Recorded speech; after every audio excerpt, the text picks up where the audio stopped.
Welcome to Just a Minute.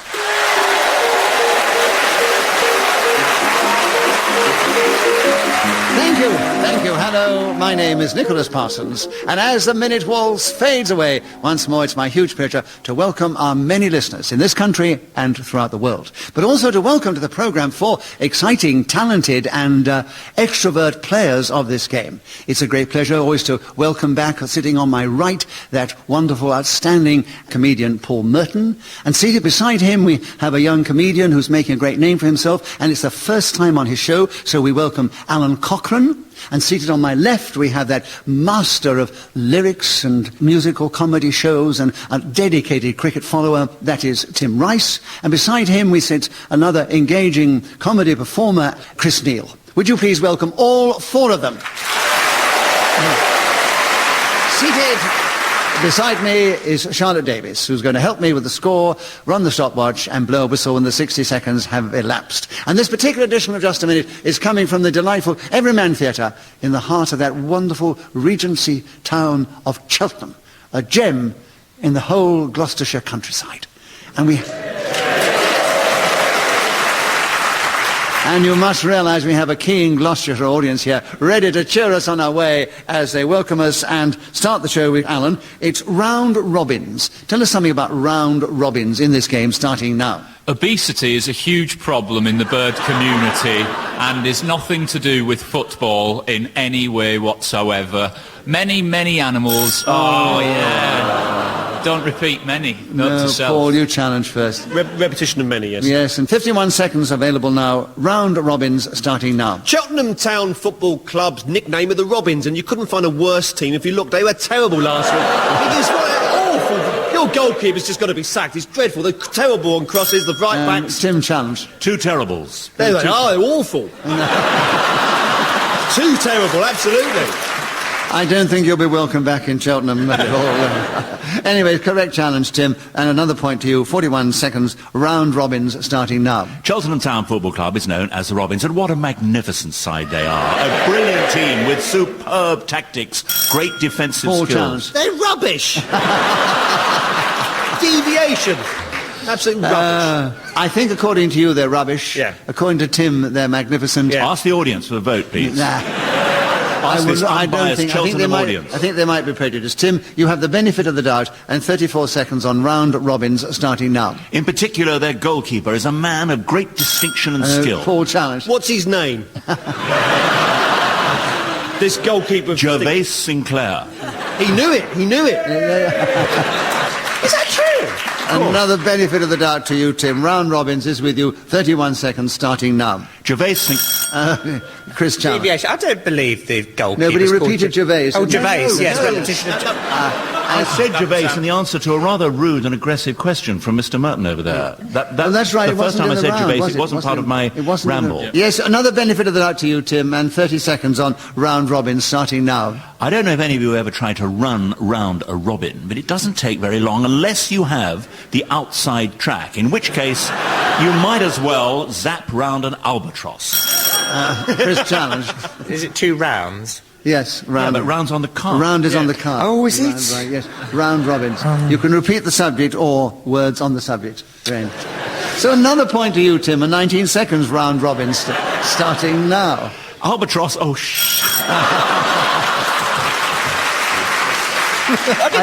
I can't imagine what your challenge is. Repetition of albatross. Yes. 19 seconds for you, Chris, on round robins starting now. Apparently, Cheltenham has a football club.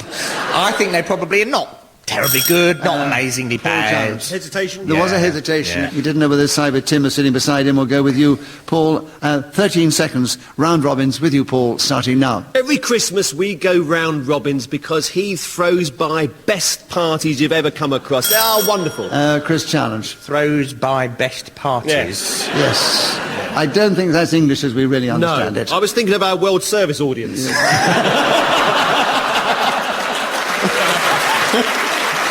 The audience enjoyed your remark, Paul, so you get a bonus point for the humour that you evoked there. But Chris had a correct challenge, and he has 7 seconds on round robins, Chris, starting now. At Christmas time, many people these days send very long, dull letters enclosed in their Christmas after Christmas card. No.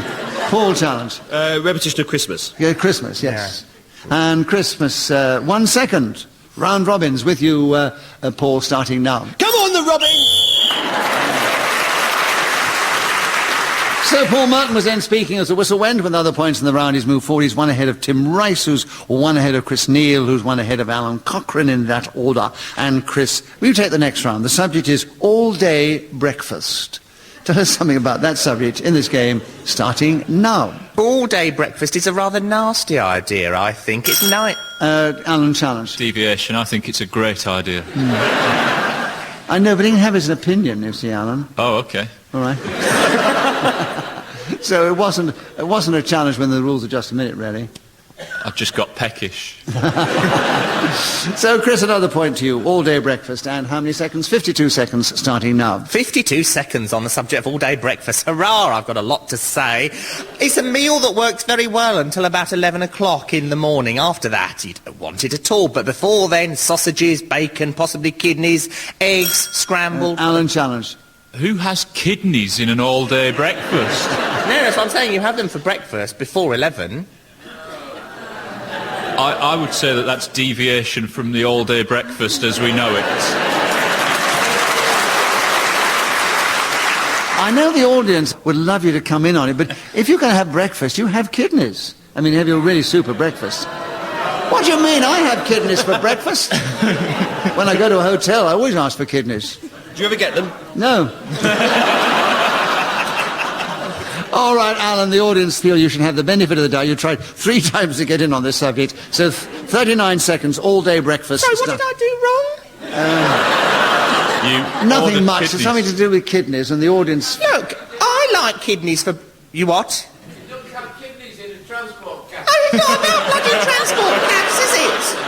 I think you should keep your private life to yourself. I really do. The subject's not transport cabs, it's all-day breakfast, and I like kidneys any time of day I have breakfast. Thank you. Paul gets a bonus point for his remarks, which the audience loved.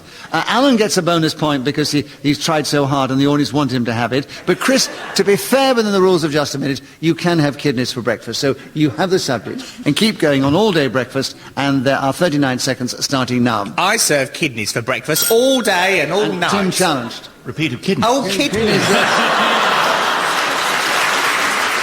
It's an impossible game. 39 seconds for you, Tim, on all-day breakfast, starting now. And in this repulsive establishment, I said to the waiter, I would like eggs, one hard... Chris challenged. Hesitation. There was a little hesitation there. I was moving from indirect to direct speech. And I felt, in the absence of punctuation, I wanted to just, Well, Can I ask, Tim, how many millions do you have in the bank? Is this point really important? Chris, you have another point. You have all-day breakfast, and there are 31 seconds starting now. When I don't cook that aforementioned piece of offal, I might do liver. I love it. All-day breakfast, delicious. Other offers, well, brain. Oh, I've said offal. Tim challenged. repetition, which he admitted. Yeah, no. Of awful. Right. Tim, you got in again. Another Bloody point to you. 25 seconds, all-day breakfast starting now. I said to this roughneck git who was posing as a server in this transport. Paul, you came in first. Hesitation. Yes, indeed, and no wonder. No wonder. Another point. 19 seconds, all-day breakfast, Paul, starting now. The all-day breakfast comes into your own when... comes into your own. Tim challenged. Comes into your own. Yes, Confusion, your own, repetition, deviation, you name it. Mainly repetition. And you have one. Which one do you want? I'll have repetition. You can have it. 16 seconds, Tim. All-day breakfast starting now. At the Ritz, you can get a fabulous all-day breakfast served by a gentleman in a bow tie. Paul challenged. They stop serving at midday. At the Ritz. Not in your suite. Not in your private suite. Really? Yes. Oh, no, of course you can take it from me, Mr. Merton. Oh, you haven't run any veins with that, you... No, to be fair, Tim did work there as a cleaner, didn't he?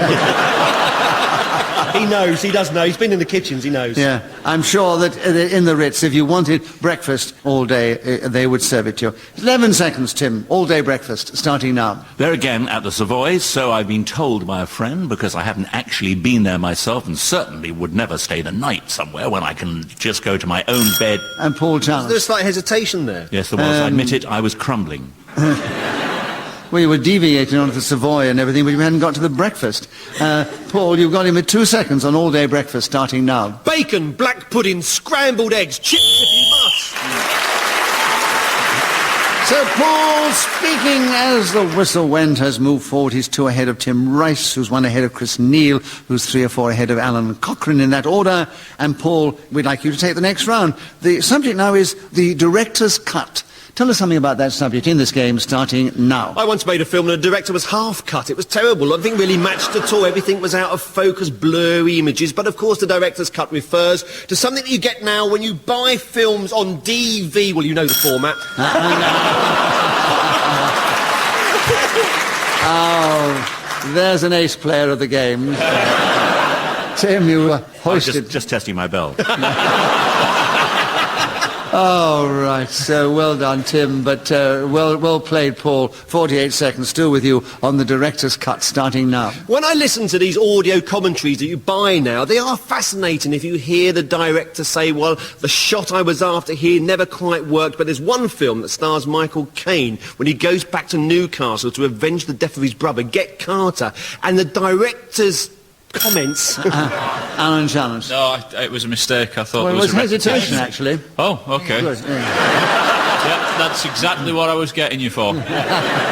Gotcha. So well listened, Alan, and you've got in a really sharp challenge. 30 seconds for you on the director's cut starting now. The director's cut of Just a Minute is a real listen. You should hear it. It's wonderful. There's... Chris challenge. Deviation, it's really not. And what's your challenge within the rules of Just a Minute? Deviation, it's not wonderful, listen. But isn't the director's cut the show that goes out? I don't know what we're talking about. All-day breakfasts. You've still got the subject. You've got the director's cut, 24 seconds starting now. The director's cut of kidneys is the best bit of meat in any all-day breakfast. I love having food with...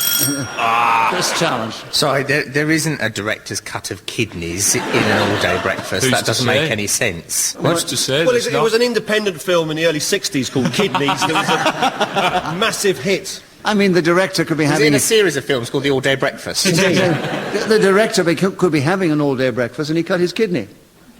Is that what you meant, Alan? That was what I was getting to. Before I was so rudely interrupted. Right.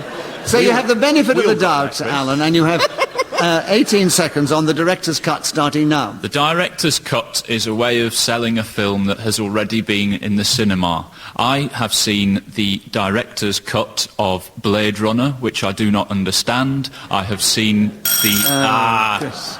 You've gone in first, Chris, yes. Repetition of our I have seen, yes, right. So, Chris, you've gone in this time with a correct challenge, and 6 seconds on the director's cut starting now. The director's cut of Just a Minute really isn't fun. What you catch is Clement Freud backstage cracking jokes. Tim challenged. Repetition of Just a Minute.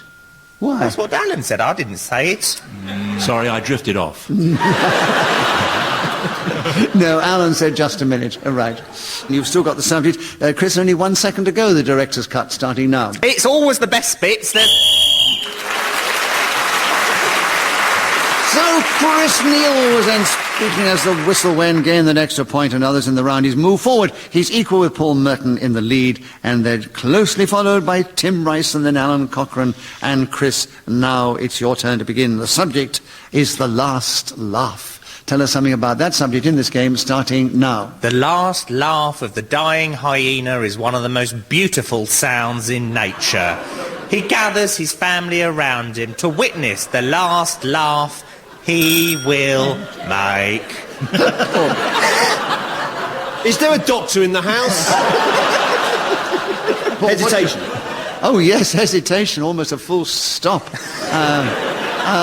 Are you all right, Chris? Yeah, I thought I was doing that quite upbeat. But that's upbeat. I don't know what the death is like. Right. 49 seconds with you, Paul, on the last laugh, starting now. The Last Laugh is a film that was made in Germany in 1927, part of the silent era, and it starred... Tim challenge. No, it wasn't called The Last Laugh. What was it called? Oh, something like Die Laatste Laatste Gechuckelhaben or something.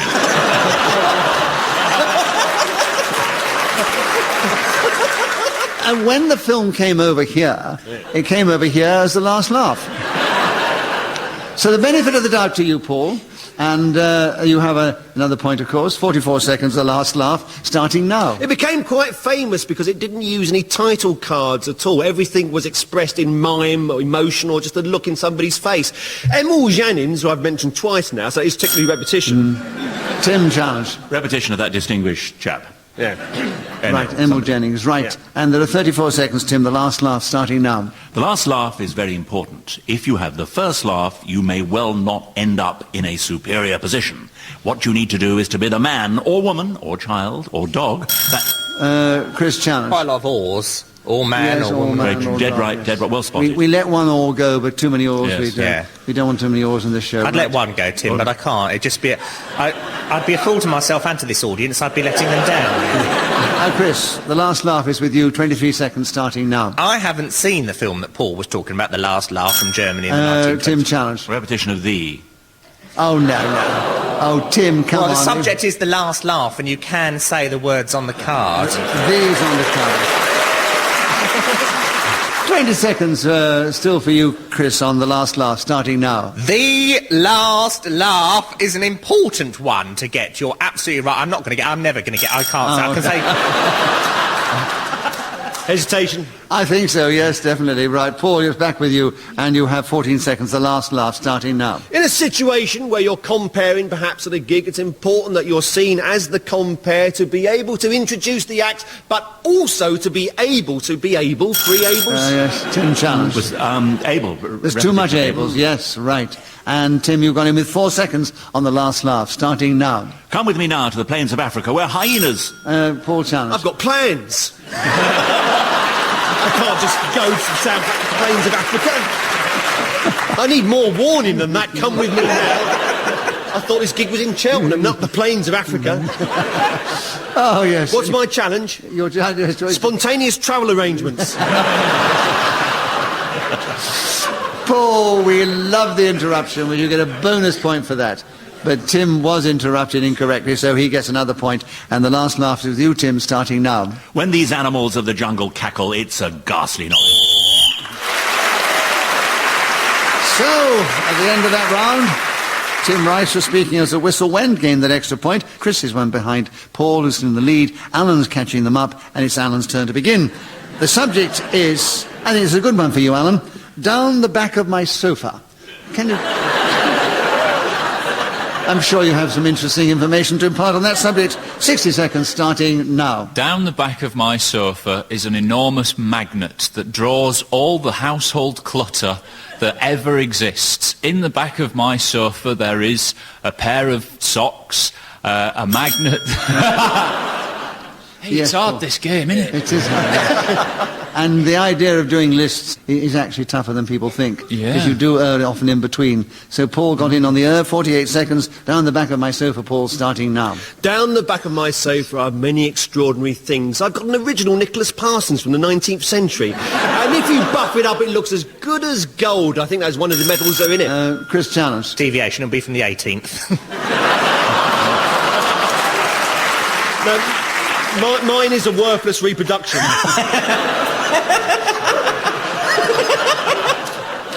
And the audience clapped when he said that. And I came out at the beginning before the show and said how lovely you all were.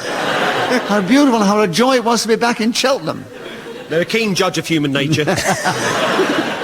So, Chris, I'll show you how generous I am. They enjoyed your interruption. Thank you. And your rudeness to the chairman. Get a bonus point You for it. come here. Oh. The audience I've clapped. never kissed a man before. Certainly not one as old as that. Well, surely that's deviation, isn't it?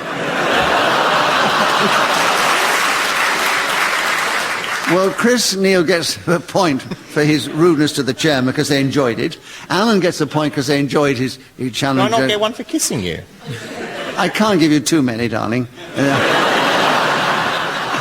No, all I can see is Mrs. Parsons is out there and she's thinking, oh, thank God, a night off. That's her laughing now. Oh dear, she's hiding under the seat actually.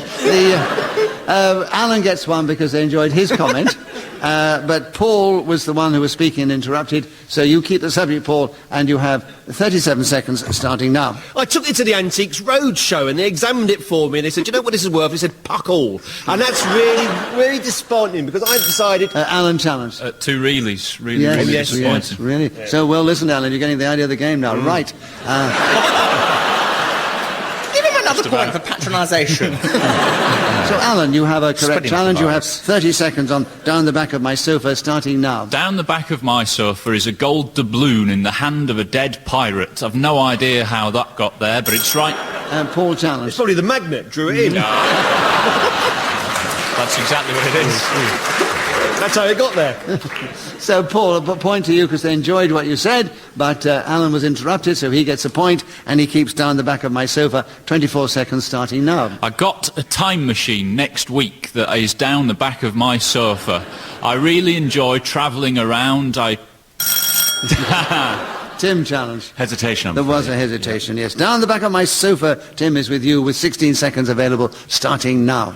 My Uncle Arthur went missing for several months in June, July and August 1956, and a search party was sent out all round our enormous estate. In the end, as we sat back after an unsuccessful day's searching, we wondered where there was a movement underneath the sofa, and it was Uncle Arthur.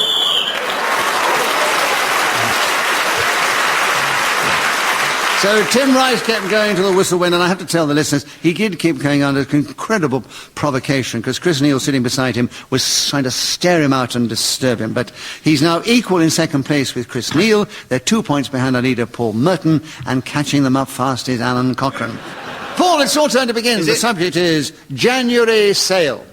It's upon us now, so talk about it if you can, starting now. Well, the January sales traditionally come after December. I've always found that a good way of going about my business. I've never been one of those people who's been able to think further ahead and think I could get lots of Christmas presents now when they're very cheap in the January sales and then hand them out in an effort of largesse. Tim challenge. I think he just sort of gradually slipped into hesitation and confusion. I don't think he hesitated. He would keep going. He hardly drew breath. I mean... Well, there was a long word which sounded to me like he was... No. Benefit of the doubt to Paul. He didn't hesitate. 46 seconds. January sale, Paul, starting now. Some people queue up outside Harrods. Chris challenged. Repetition of people. Yes, there were other people before. So, Chris, you've got 44 seconds. January sale, starting now. The January sales used to be quite an exciting event that only took place in January. Now they run all year long. Tim challenged. He ground to a halt. He did. He made his point. I just wanted to make his a statement, and that was it. That's right. Made his point. Waited for the laugh. Didn't come. So he paused. There it is. He was coming over the hill. It was late. That was it. That was the laugh. Was it? It sounded like your laugh, Nicholas, but it was actually Chris's from 30 seconds before. Oh. So I only get them second hand, do I? Right. You haven't got your own laugh since 1968. Oh. No, that's not true. That's not true. Paul, It's not true. You're worse than usual this time. Well, I don't know why. No, that's not true. Tim, a correct challenge. January sale. With you, how many left seconds? 38 seconds, starting now. It's all very well rushing to the January sales, but the trouble is everybody else in every town and every... Alan challenge. There's quite a few everys. There were indeed, Alan. Well, So well two listened, and everys. you've got in with 31 seconds on January sale, starting now. In the January sale, I like to buy bargains because I was brought up by my mum who said, don't get anything unless it's heavily discounted. We're poor. We're on free school meals. Get anything that you want, but make sure it's reduced. Tim challenge. Two anythings. There were two anythings, I'm afraid. Yes. So 18 seconds, January sale, starting with you, Tim, starting now. When I was a child, we were so stinking rich. My mother said, for goodness sake, don't buy anything in January because you'll just get all the tat they've left and couldn't get rid of in December. It's crap, it's junk, don't go near it. It's very important that you buy in June, July, August, September, October or November when prices are... Paul challenge. Did your mum really say it's crap? Yes. It warped my childhood. So are you prepared for the British public to think that your mother used words like crap to gain a point in this game? Well, it's a tough call, Paul, but yes. Do I believe that his mother said crap? I don't know. I'll give you the benefit of the doubt. And maybe she did slip up and she'd had a couple of drinks or something. And you benefit of the doubt, Tim, and 1 second starting now. As for my dad, Right. So Tim Rice was then speaking as the whistle went. In the next point, he's crept up on our leader, Paul Merton. He's just 2 ahead of Chris Neill, who's a few ahead of Alun Cochrane. They're in that order as we go into the final round. Oh, Chris, here's something for you to go on. Stuff and nonsense. So talk about stuff and nonsense, 60 seconds starting now. Stuff and Nonsense is Cheltenham's premier gay night spot. It opens at 11 a.m. for an all-day breakfast and doesn't close until dawn. The fun to be had there is astonishing. There are transvestites the like of which... Hesitation. Yeah, there was a hesitation, yes. So he said transvestite and hesitated. And 46 seconds for you on Stuff and Nonsense, Paul, starting now. Well, Stuff and Nonsense is by many ways the ingredients of comedy, if you look at it really. Stuff is stuff that you do. Nonsense is nonsense, where you take some situation and perhaps find some surreal angle on it or exaggerate for comic effect. If you look at the history of the comedy writing, you can see that something like, for example, Charlie Chaplin in the early 1920s, his films were full of stuff and nonsense, but people were flocking to go and see them. He was one of the most popular people in the entire world. It seems impossible to think of it now that even in China, India, Nairobi, everywhere, he was a universally known figure. Stuff and Nonsense was also a nickname that Laurel and Hardy were given in Norway because their own names, which I've just mentioned before, which I won't say again now, didn't translate that well into the local language, so they were called Stuff and Nonsense, and people, of course, would recognise them from the twin bowler hats.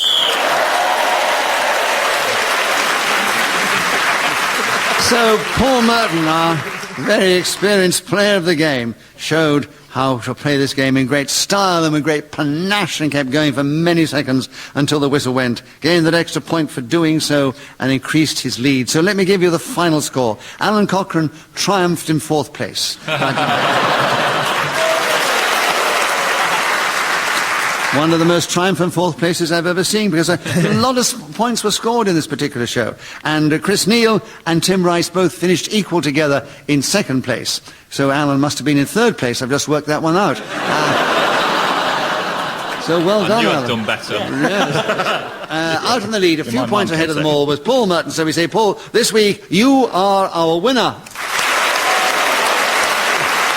It only remains to say thank you to my 4 intrepid players of this game, Paul Merton, Tim Rice, Alun Cochrane and Chris Neill. I think Charlotte Davis, who's helped me keep the score, blown her whistle with great style. We're indebted to Ian Messiter, who created this lovely game. We thank our producer, Talusha Galani, and we're deeply indebted to this lovely audience here at the Everyman Theatre in Cheltenham, who've cheered us on our way magnificently. I think they've enjoyed it. We've enjoyed it. From the audience, from me, Nicholas Parsons, and the team, goodbye. Tune in the next time we play Just a Minute.